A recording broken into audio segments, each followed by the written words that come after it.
So I just picked up Apple's baseline entry-level 2019 iPad 10.2 inch, and all I'm going to say before I get into this video is that this thing seems to be quite the bargain, and I have so much more content planned on it, but today we're going to be doing an unboxing, and I'm also going to be giving you my initial impressions of this tablet.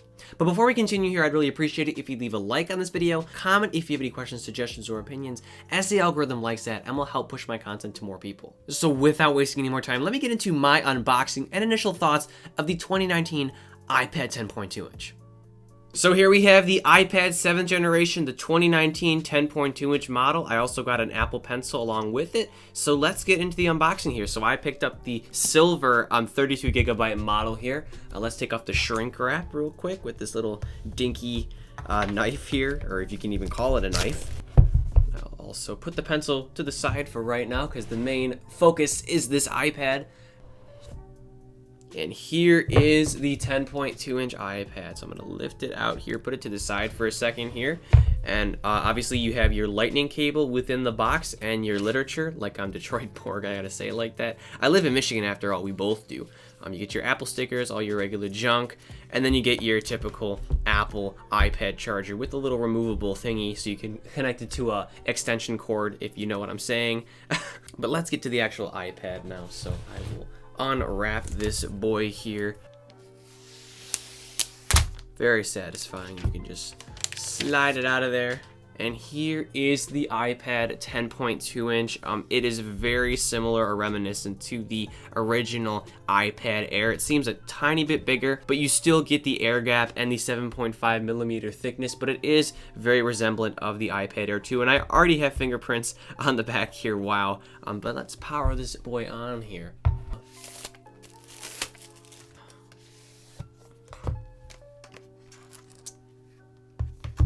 Here is the pencil, and obviously within the box for the pencil, you get some tips. You get a different little adapter here so you can charge it with a cable.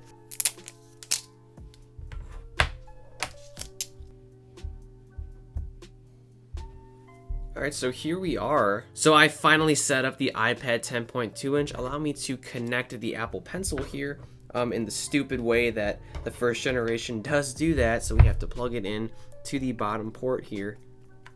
Hello, just a little PSA here. You're about to watch the initial impressions part of my iPad video here.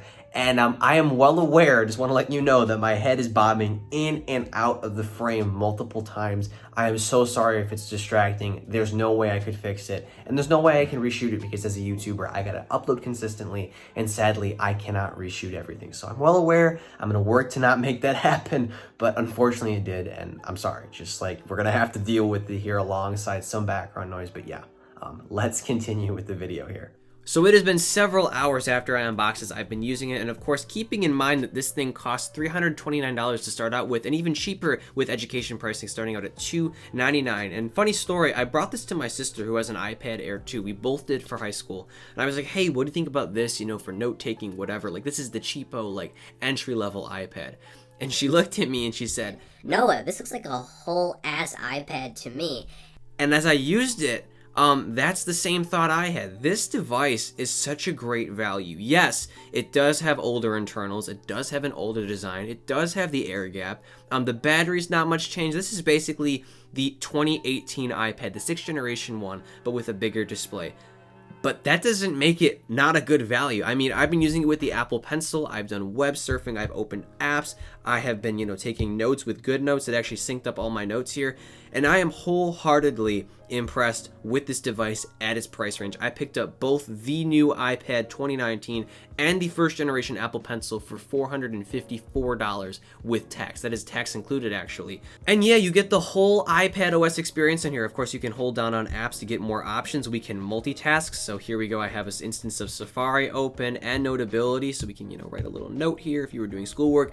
The note taking is just super, super smooth, even at 60 Hertz. And keep in mind, I am accustomed to using a 120 Hertz panel with my iPad Pro, but this is just really smooth. And of course, you get all the benefits of having an Apple Pencil, the pressure sensitivity, just the ability to glide over the display. and things are generally fast. Of course, they're not A12 fast or A13 fast. It does feel, a little bit older, a little bit slower. But because Apple has to make iPadOS for this iPad, they have to still optimize the A10 to run decently.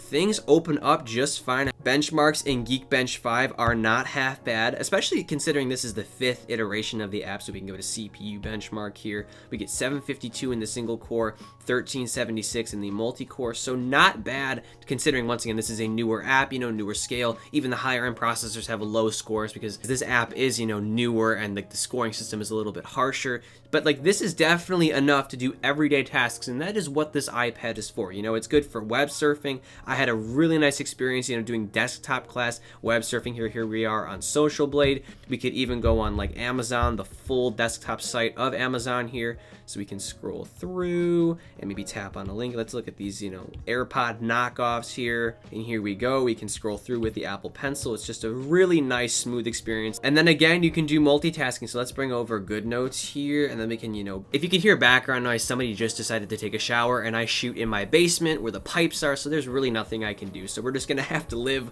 with that here. I can bring up an instance of messages here so we can have a windowed view, bring it over to the side, view it, and then we can dismiss it. And to quickly touch on the device itself, the display, despite the fact that it's laminated, is bright. It doesn't have True Tone, but it looks colorful, sharp. The pixel density is the same or very similar to the iPad Pros and the iPad Air 3, so you're not missing out on, pixel density or sharpness there. I have definitely enjoyed, watching YouTube videos on here. It's been a very great experience. Once again, with this bigger 10.2-inch display, things look colorful and sharp, and the speakers too, although they are not stereo, they're loud enough, and I was actually impressed with how they sound. They sound better than those on my iPad Air 2, and probably very similar to what you could find on the iPad 2018. Perhaps a little bit better, but yeah, they're loud and definitely good enough for media consumption.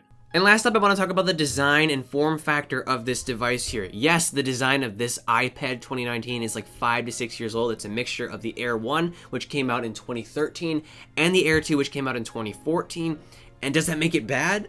No, I actually do enjoy using this device. It's comfortable. It's 7.5 millimeters thick, so, it's cheaper for Apple to create it this way. I'm sure not laminating the display is easier on their wallet, which is why they can make this device priced this way.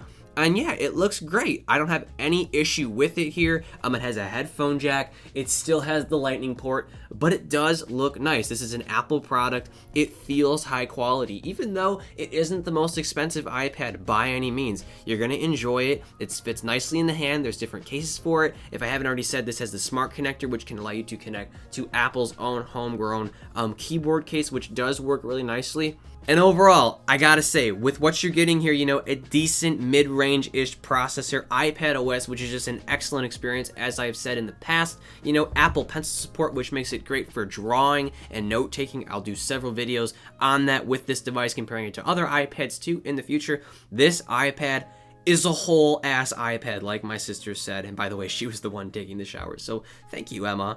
I am really impressed with this device. I would highly recommend it to anybody who is looking to enter the Apple ecosystem. You want to try out iPad, but you're not totally sure. Get this for your mom, get this for your grandma. I actually have two older relatives, my grandma and her friend, who have the same iPad. They have the iPad 2018, and they absolutely love it for playing games and checking their email. This device is for anybody of any age and for any use. I mean, you could do, video editing, photo editing if you really want, note-taking, web browsing. This iPad is for anybody, and that's why Apple still sells it, and that's why Apple makes it so affordable. And I, once again, am really impressed with what you're getting here. It truly is a great value.